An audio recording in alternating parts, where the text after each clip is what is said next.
Today, on The Brief, we're so slammed with security breaches these days, it's easy to stop being outraged.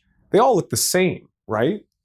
Do not fall into that trap. Even if insecurity is our new normal, we should always be outraged. So with that in mind, let's zoom in on the latest big breach and examine why it's particularly troubling.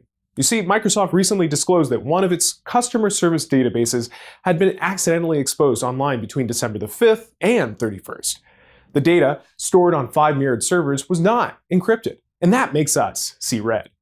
It's become almost fashionable for breached vendors to downplay the impact these days. Don't worry, they'll say. We see no signs of it on the dark web. We're doing everything we can to ensure this never happens again. That's the line Microsoft used this time. The data was anonymized, they say. They've also found no malicious use. Yet. We don't buy it, and neither should you.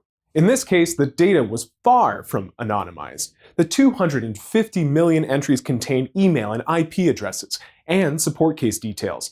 Microsoft had the audacity to claim most of the records did not contain any personal user info. It says it uses automation to redact personally identifiable bits. For example, firstname.lastname@domain.com would be scrubbed of the owner's actual name. Sounds great until the automation hits a non-standard address, perhaps with an additional space or typo. These stop the automation in its tracks, and the identifiable info is still there for all to see. Even without automation, any supposedly anonymized data can easily be reverse engineered or combined with other hacked data points to identify the owner. Microsoft says it's started reaching out to affected customers. It's also auditing its existing network security rules and expanding its detection and redaction mechanisms. That's the least it could do.